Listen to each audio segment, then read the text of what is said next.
So guys, meron ako nabili sa TikTok na ano ko lang ito guys, na slacks. Ito yun. So nabili ko siya kay Kinmo. So yung nabili ko, medium size. Nga lang. Ayan.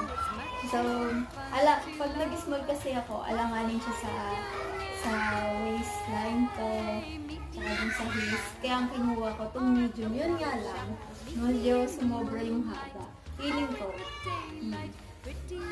So, kung gusto nyo makita. Pero sobrang ganda ng tela na look. Makapal siya.